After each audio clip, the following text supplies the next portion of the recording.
May I sit at this table with you?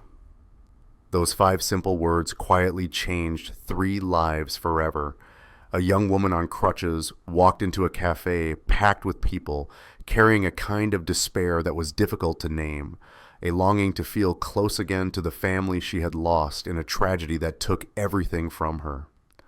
At a corner table near the window, a black single father in his 30s and his 6-year-old daughter were sitting together, completely unaware that they were about to meet a stranger, someone who would shatter their world and then piece by piece rebuild it from the ground up. It was a Saturday morning in late March at Sawada Coffee in the West Loop neighborhood of Chicago. After months of gray, gloomy winter, the first rays of sunshine had finally appeared, drawing people back outside. Couples sat across from each other on late brunch dates. Students hunched over their laptops. Young families pushed strollers through the narrow aisles. Every table was full. Not a single empty chair in sight. Darius Mitchell took a sip of his familiar black coffee, his deep brown hands warming against the mug, and looked up and saw her. A young woman leaning on crutches, carefully navigating the crowded space of the cafe. Her hair was styled in neat, beautiful box braids, pulled into a loose ponytail, a few strands falling around her face. Her warm brown eyes darted constantly from side to side, as if desperately searching for a remaining seat. She moved with the practiced ease of someone accustomed to crutches, but what Darius couldn't take his eyes off was the expression on her face. It was determination mixed with a quiet despair, as though if she couldn't find a place to stop right now, she would lose something deeply important. And then, in the middle of that crowded cafe, she began walking toward Darius's table. But what had brought the young woman to Sawada Coffee on that particular day?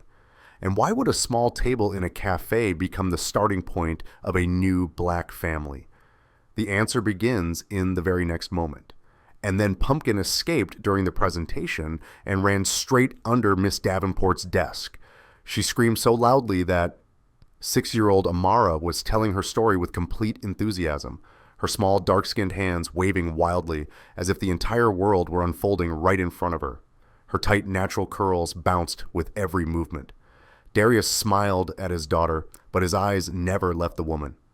She approached a table near the entrance where a couple sat close together, clearly in the middle of a private date. Darius saw her say something, her voice gentle and polite. The woman in the couple shook her head firmly. The woman on crutches gave a small nod, apologized, and turned away. She tried another table where a man sat alone. Papers and a laptop spread across the tabletop, and then another shake of the head.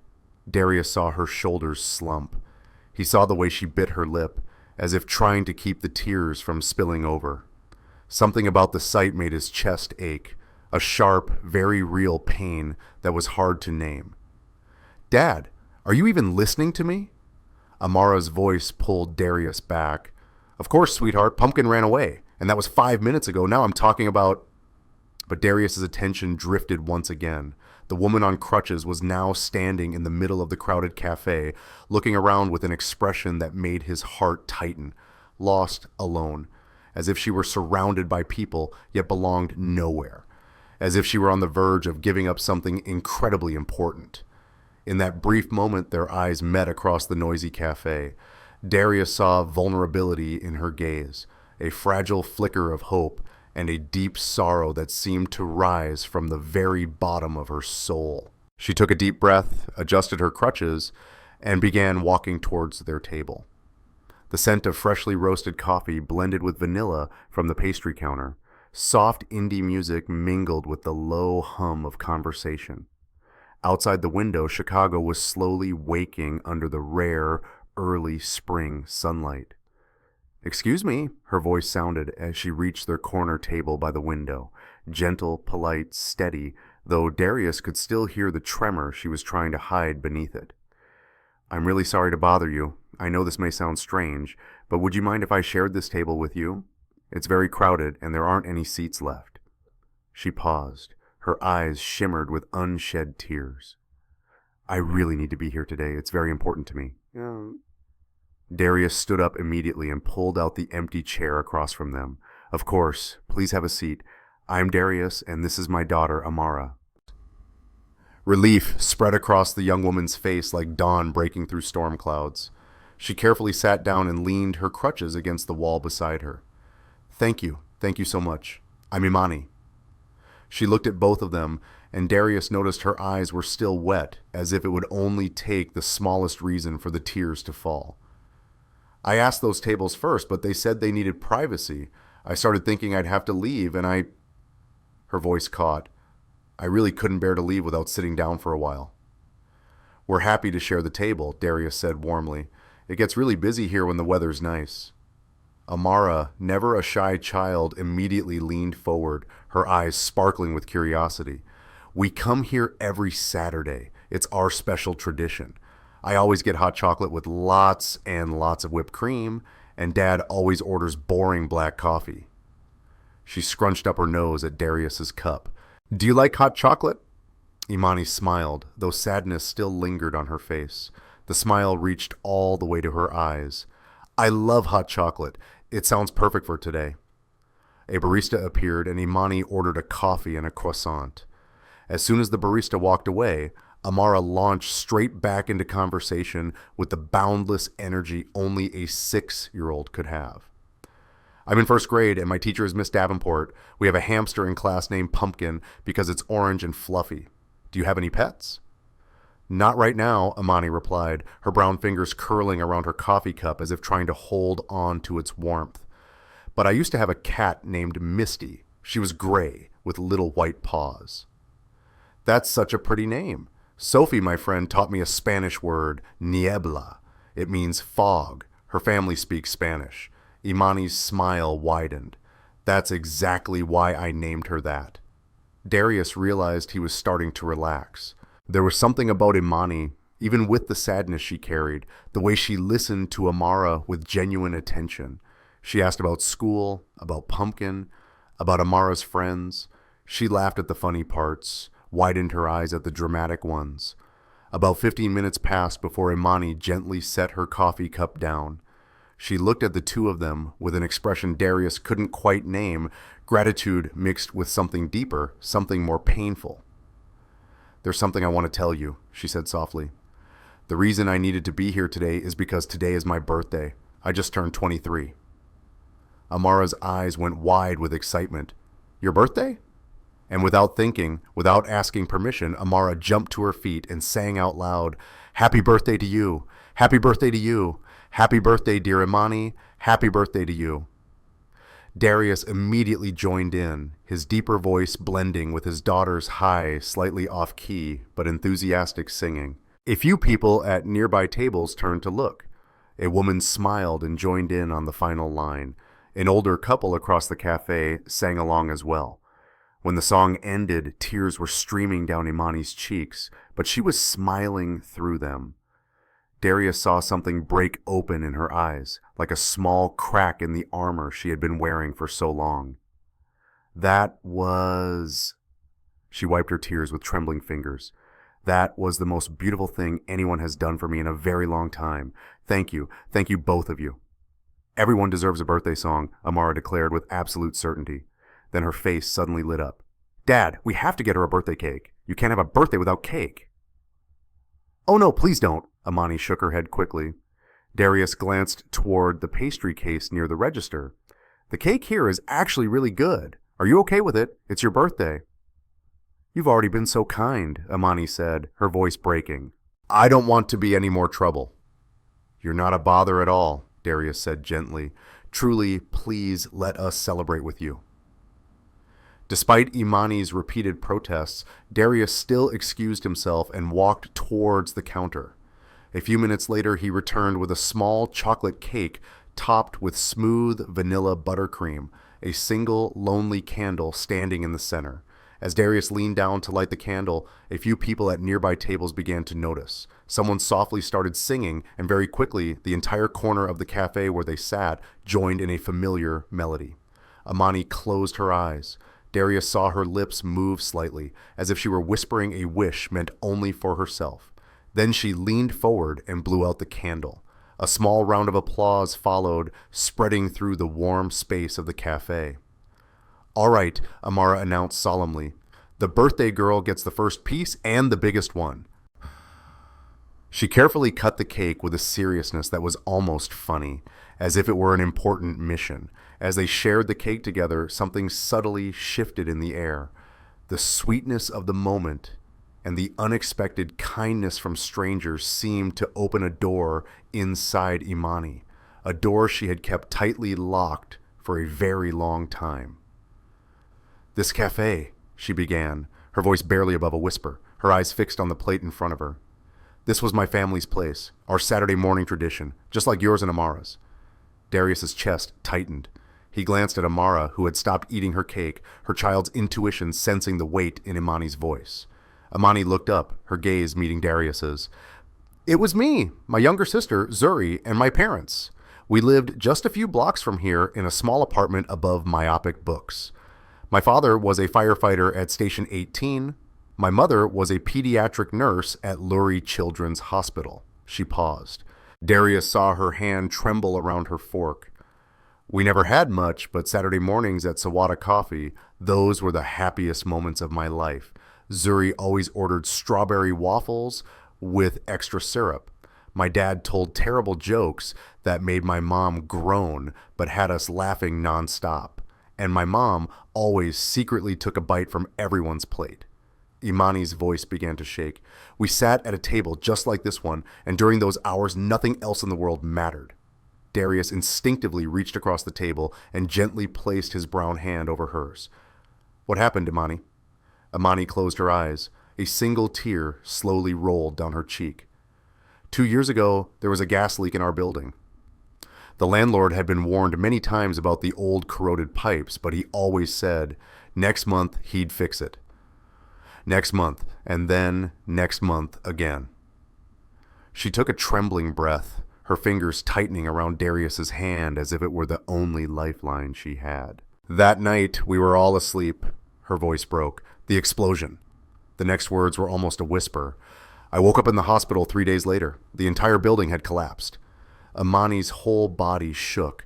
Darius could see the memories rushing back, the sounds, the smell of smoke, the sheer terror. "I was trapped under concrete and steel beams for nearly 6 hours before the rescue team found me." Her voice grew softer, as if she were reliving every second. "I remember the sound of twisting metal, the smell of gas, complete darkness.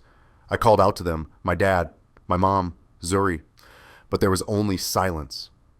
Tears now streamed uncontrollably down her face. "My left leg was completely crushed. The doctor said it couldn't be saved. They had to amputate it." Amara's eyes shimmered with tears pooling at the corners. Darius squeezed Imani's hand tighter. And then Imani said the words Darius knew were coming, yet could never truly prepare himself to hear. "My parents and Zuri..." Her voice shattered. "They didn't make it out. They died in the collapse. Zuri... she was only 14. The space around them seemed to go quiet. The hiss of the espresso machine, the laughter from other tables were still there, but distant, as if coming from another world. "She wanted to be a veterinarian," Imani continued, her voice thick with emotion. "She loved every animal she ever met. She brought stray cats home, took care of injured birds until they could fly again, cried over animals killed on the roadside. She had the biggest heart I've ever known." Imani's tears fell freely. Darius felt his own eyes burn. "And my parents, they spent their entire lives saving other people. My father ran into burning buildings. My mother fought every day to save sick children." Her voice dropped to a whisper. "But they couldn't save themselves. They couldn't save Zuri, and they couldn't save me." Before Darius could say anything, Amara quietly slid off her chair and walked around the table. Without a word, she wrapped her small arms tightly around Imani. "I'm really sorry about your family," Amara said softly, with the pure empathy only a child can have. "That's the saddest thing I've ever heard. But you're not alone now. We're here with you." Imani pulled Amara closer and broke down, sobbing into the little girl's hair. Darius stepped in, placing his hand on Imani's shoulder, holding them together. They stayed that way for a long time. 3 people, strangers less than an hour ago, now bound together by unexpected kindness and shared loss. When Imani finally calmed, she looked up, her eyes red and swollen. "I'm sorry, I didn't mean to..." You don't need to apologize, Darius said firmly. Not for your pain. Never. Imani wiped her face and took a shaky breath. I live with my aunt in Evanston now. She took me in after I was discharged and finished rehab, but it doesn't feel like home. Nothing feels like home anymore. Sheila looked around the cafe, every table, every corner. Today is my birthday. All I wanted was to come back here, to feel close to them one more time. This is where we were happiest. I thought if I could just sit at a table in this cafe, maybe it would feel like they hadn't completely left. Imani looked at Darius, fresh tears welling up again. But when I arrived and saw how crowded it was, I almost left. Then you said yes. You let me sit here. You sang to me. You bought me a cake. Her voice trembled. You made me feel like I mattered on a day when I felt completely alone in this world. You do matter, Amara said firmly, still standing beside Imani. And you're not alone anymore. Now you have us. Darius smiled at the purity of his daughter's heart. He thought about how for the past 3 years since the day his divorce from Nia had been finalized, the two of them had come to this cafe regularly, almost like an unspoken vow. Saturday mornings had become sacred time, a rare moment of peace amid the chaos of single parenthood. She's right, Darius said. You don't have to be alone today. This afternoon we're planning to go to Lincoln Park. Nothing special, just an ordinary Saturday for the two of us. Would you like to come along? Imani looked stunned, as if she had just heard something too good to believe. Are you sure? I don't want to intrude on your time together. You wouldn't be intruding, Darius said, his voice firm but gentle. We want you to come, truly. Imani hesitated for exactly one breath, then nodded. I'd really like that. Thank you.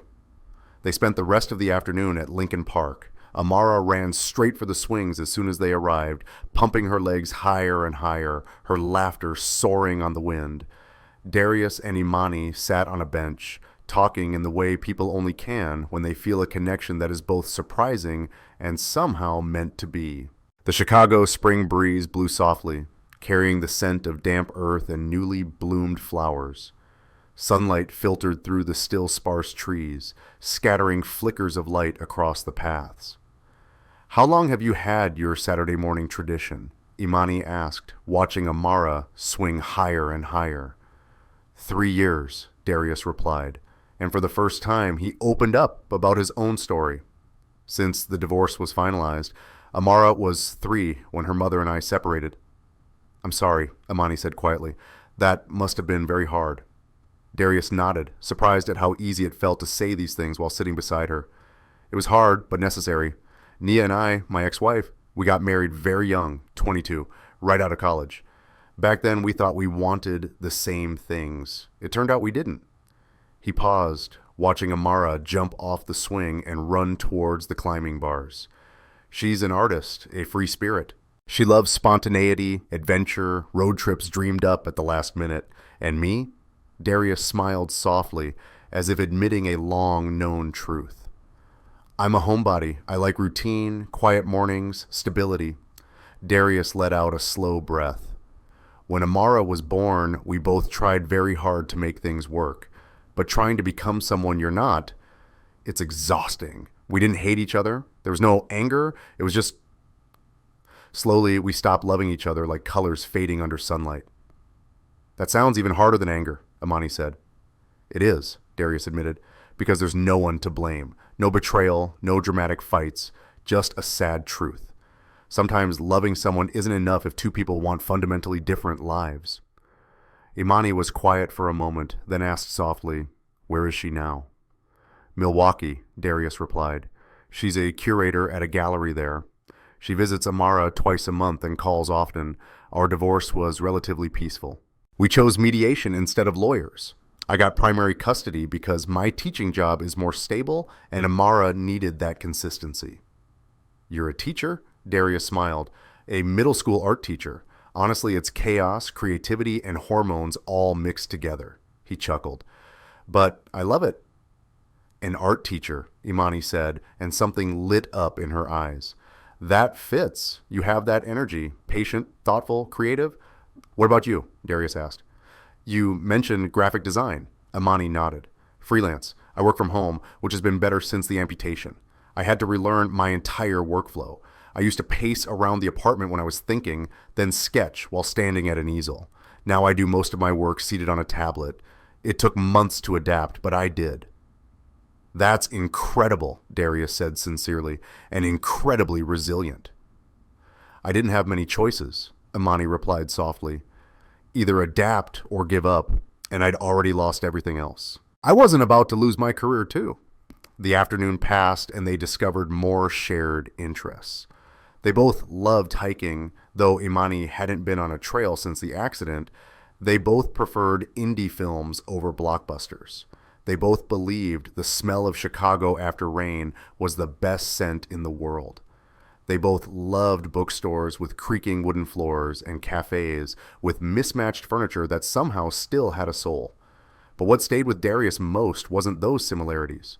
It was the way Imani laughed fully, wholeheartedly, as if she hadn't allowed herself to laugh like that in a very long time. The way she spoke to Amara, never condescending, never with that pitying tone adults sometimes used with children, but with genuine interest. The way her eyes lit up when she talked about her design work, and there were moments, brief, quiet moments, when the sadness would suddenly wash over her. Darius saw it in her eyes, in the fleeting tension around her mouth. Each time he didn't try to force her to be cheerful, he simply guided the conversation gently in another direction, just enough to give her space to breathe. As evening settled in and they finally said goodbye in the parking lot, they exchanged phone numbers. "Thank you for today," Imani said. Her eyes were still slightly swollen, but there was something in them that Darius hadn't seen that morning, a real happiness, fragile but genuine. You and Amara turned what I thought would be the loneliest and most painful birthday of my life into something beautiful. I'll never forget it." "Next Saturday, same place?" Darius asked, surprising himself with how much he hoped she would say yes. Imani's face lit up. I'd really like that." The messages started that very evening. "Imani, thank you again for today. I can't stop thinking about how kind you and Amara were to a complete stranger. Darius, you're not a stranger anymore. You're our friend, and friends don't thank each other for birthday cake. It's clearly stated in the Friendship Handbook, page 47. Imani, then I suppose I need to read that handbook more carefully. Darius, it's an extremely thrilling book. Right up there with furniture assembly instructions and tax forms." The following Saturday, Imani showed up at Sawada Coffee with a slightly nervous smile, as if she still wasn't entirely convinced that she truly belonged there. But the moment Amara saw her, she squealed with excitement and ran straight over to hug Imani tightly. And just like that, it felt as though Imani had always been part of their Saturday morning tradition. Weeks passed, slowly turning into months. Imani began joining them in many other things as well. Trips to myopic books, where each of them wandered into a different section and texted each other silly book titles they happened to find. Movie nights at Darius's apartment after Amara had gone to sleep, where they cheerfully debated plot holes and character motivations. The art exhibition at Amara's school, where Imani stood beside Darius, holding up her phone to take pictures with a pride no different from that of a real aunt. Imani taught Amara how to draw cartoon characters sitting at Darius's kitchen table with colored pencils scattered everywhere, and Darius and Imani texted each other late into the night about everything and about nothing at all.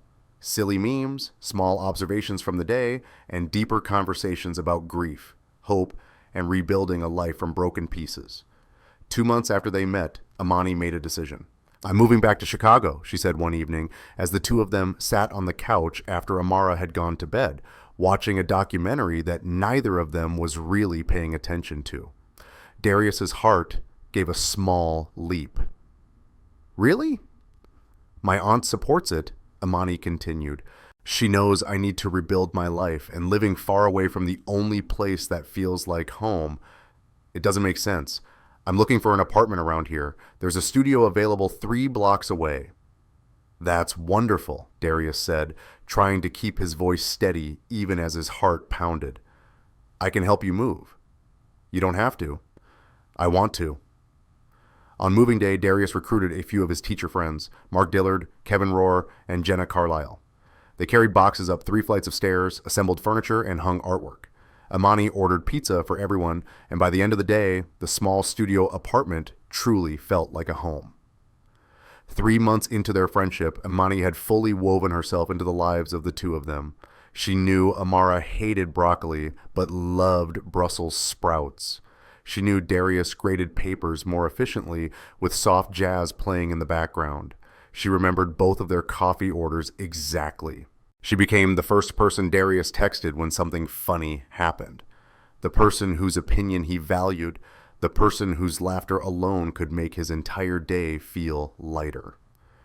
And then one afternoon in June, as they sat in a cafe, not Sawada, but a new place, Darius realized that his feelings had quietly shifted from friendly to something deeper. Amani was laughing about something silly that had happened during a graphic design client meeting.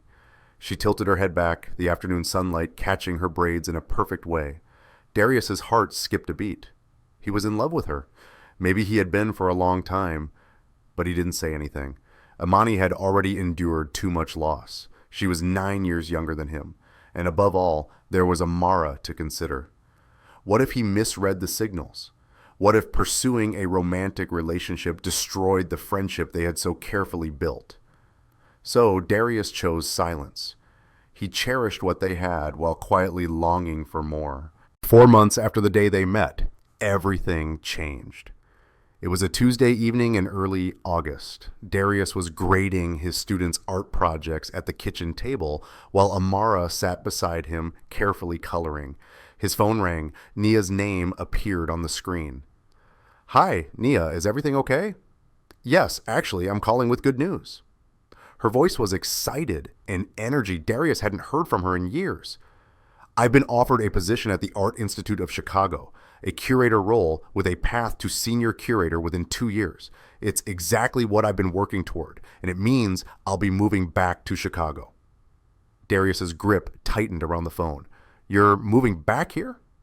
"Yes, I've been thinking about this for a long time, even before this job came along. Seeing Amara twice a month isn't enough. I want to be a real mother to her, not just a visiting guest. This job is the perfect opportunity." That's wonderful, Nia. Amara will be very happy to see you more." "There's something else I want to say," Nia continued, her voice slowing. "I've been in therapy a lot.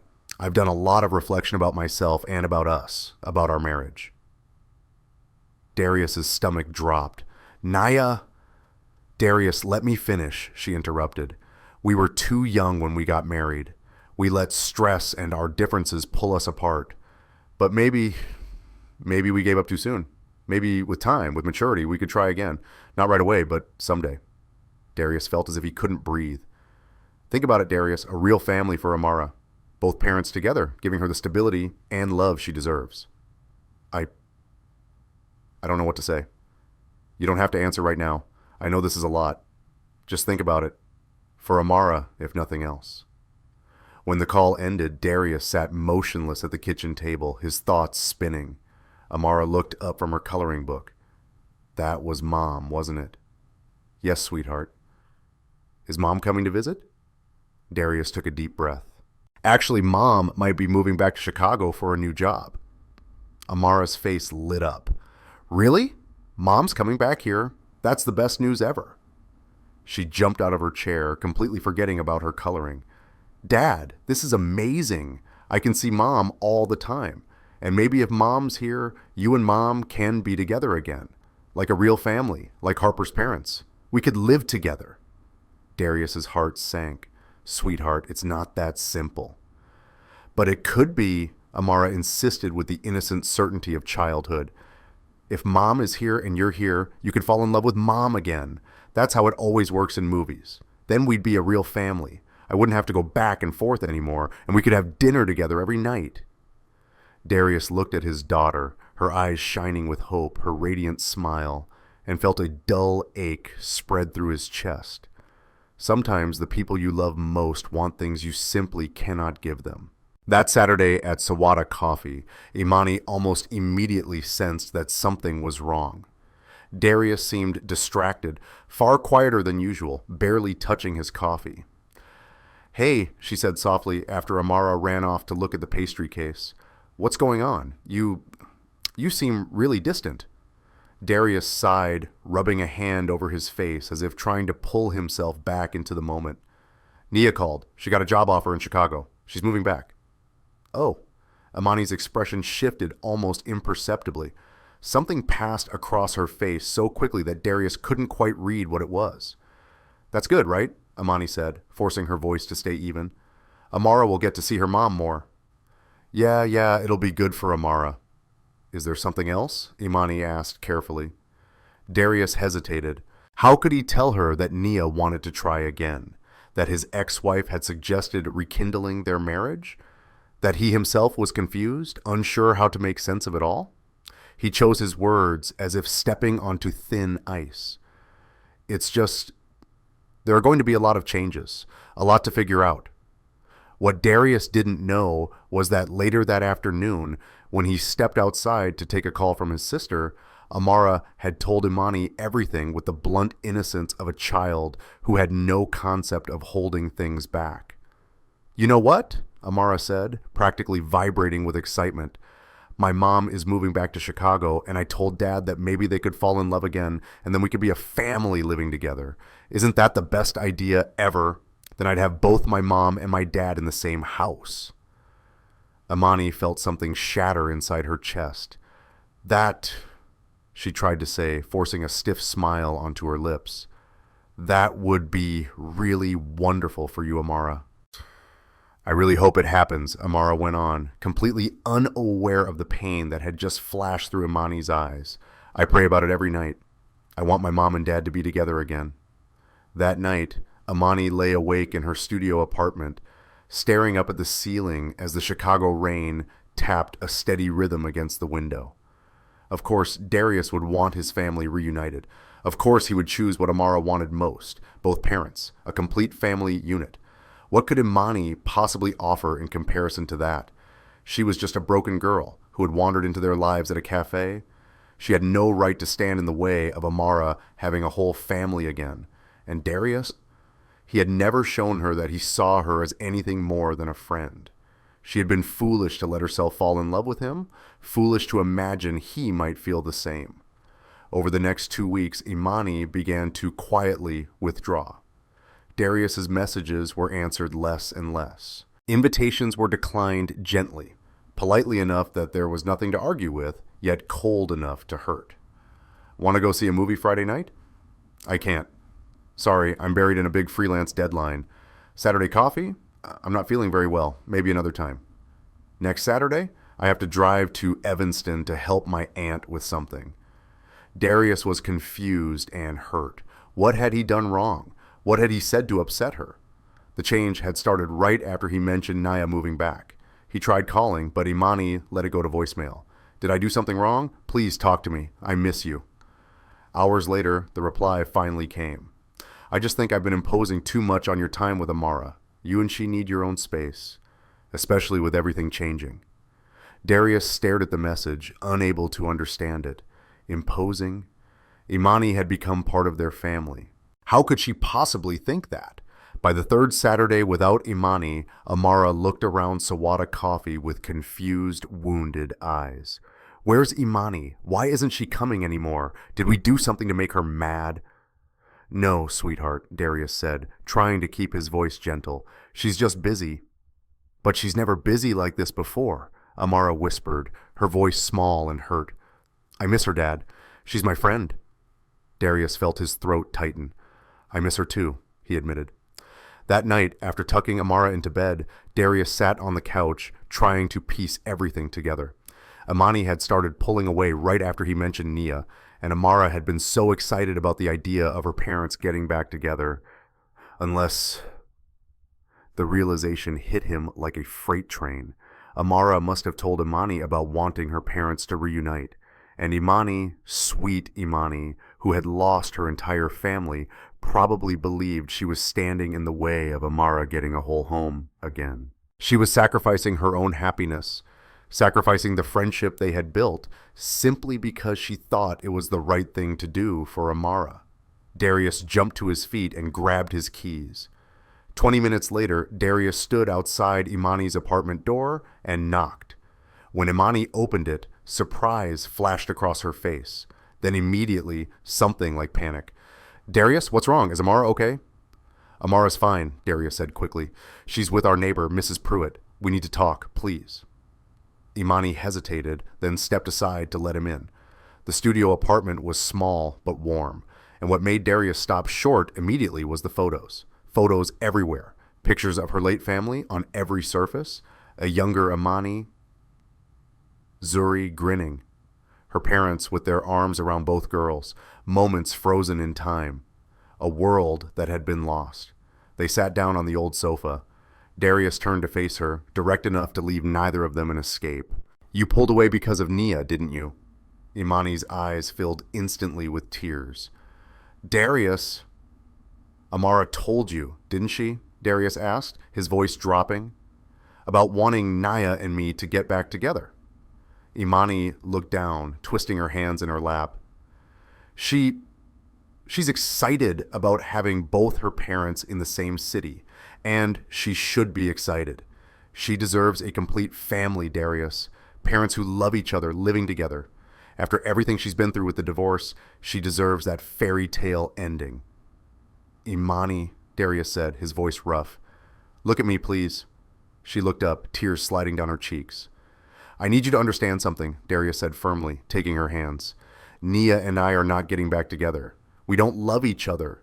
We haven't for years. Living in the same city doesn't change that." "But she wants to try again." "She mentioned it as a possibility," Darius said more firmly, "and I didn't seriously consider it. Not for a second. Nia and I don't belong together. We never truly did. We were young and in love with the idea of love, but we weren't compatible as partners. That hasn't changed." "But Amara is 6, Darius said gently but decisively.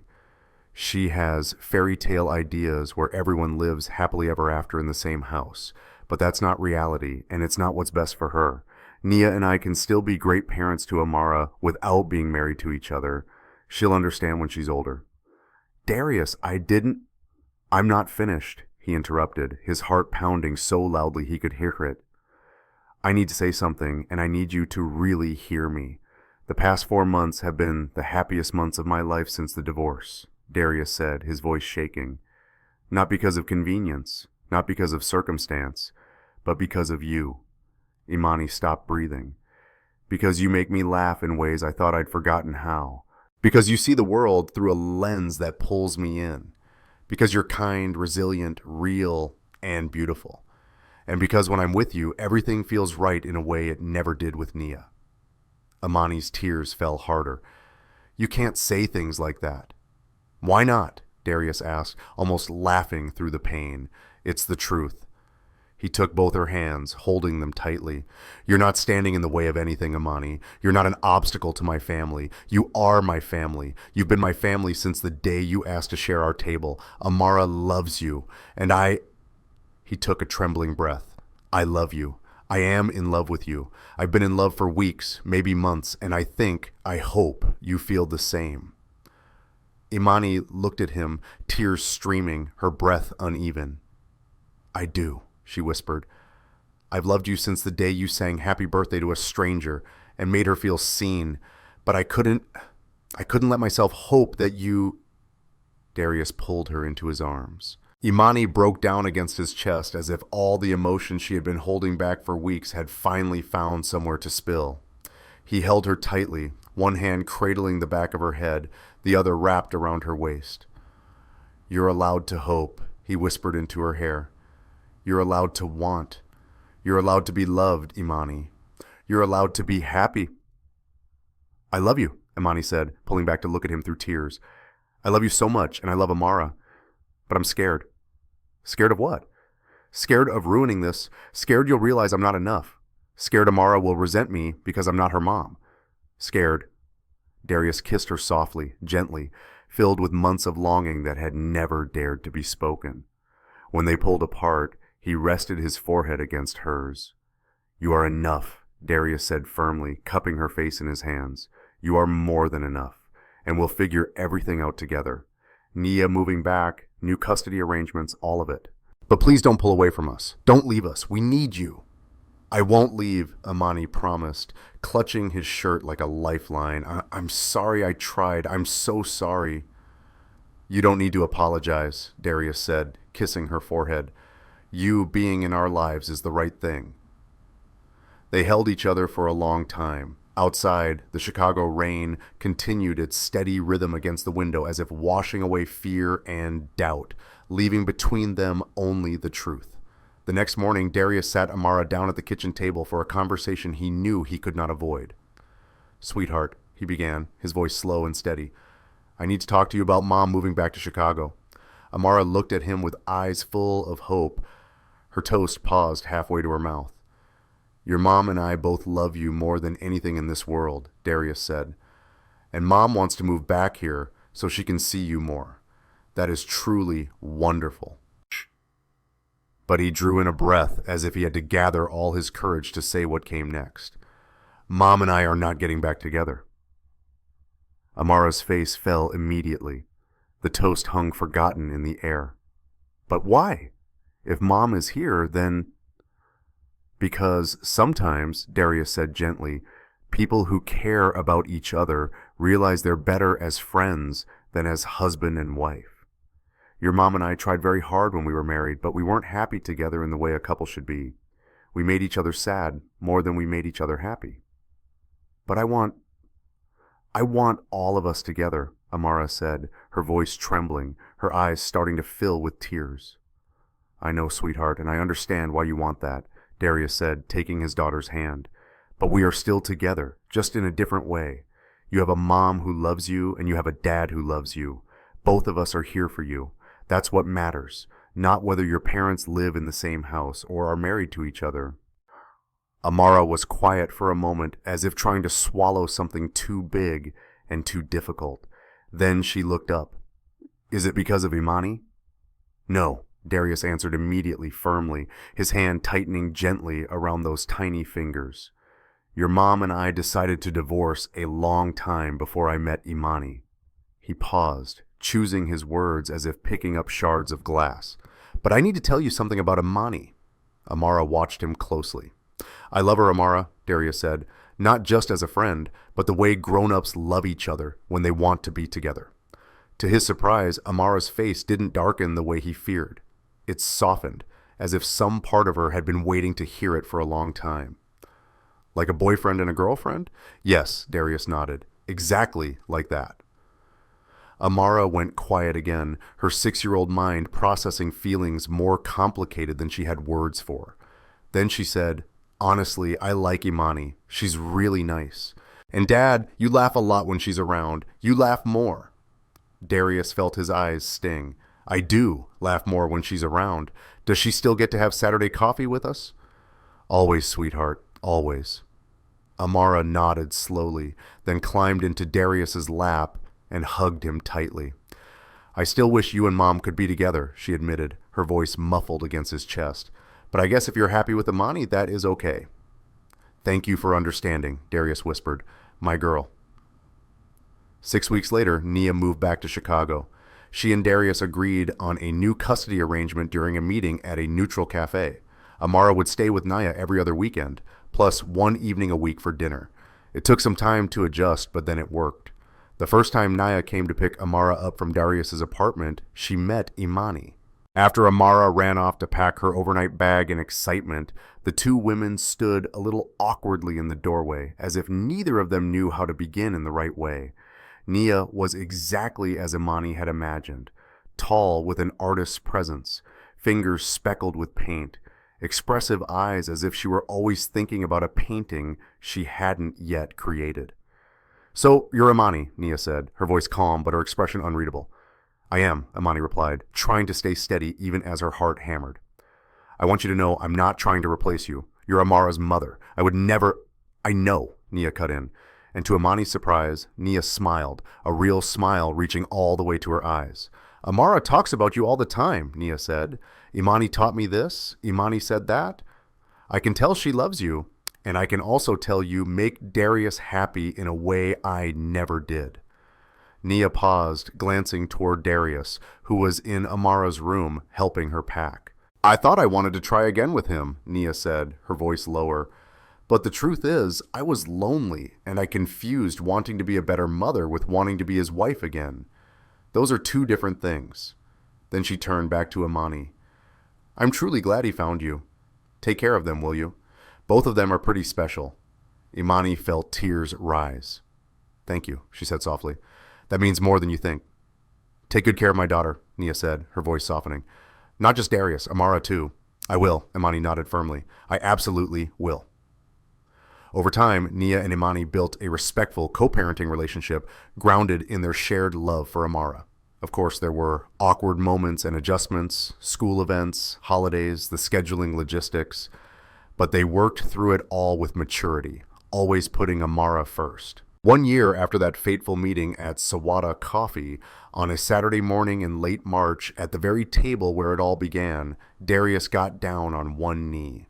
Amara stood beside him in her prettiest dress, holding a small velvet box with both hands, trembling with excitement, barely able to contain herself. The cafe suddenly went quiet, as if every sound understood it needed to make room for this moment.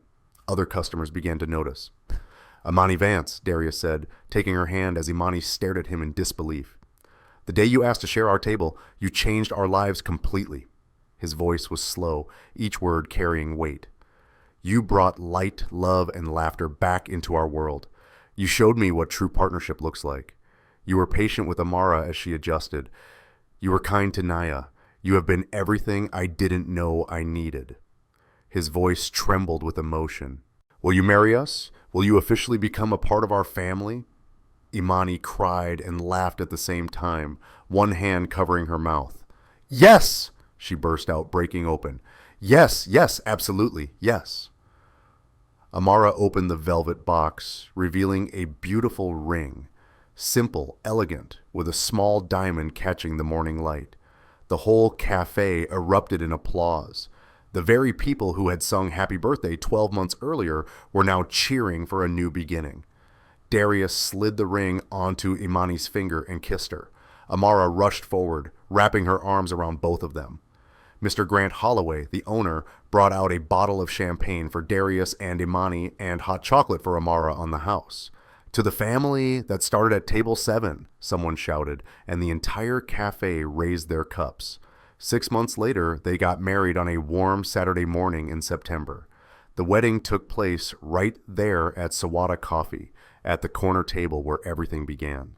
The owner closed the cafe for the morning, transforming it into a space that was both simple and sparkling with plain white flowers and string lights.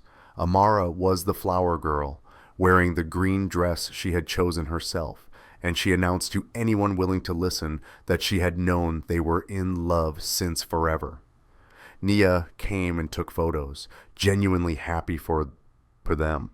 She brought along her new girlfriend, Natalie Grayson, an art conservator she had met at the museum. They sat in the front row close together. When it was time for the vows, Darius spoke first.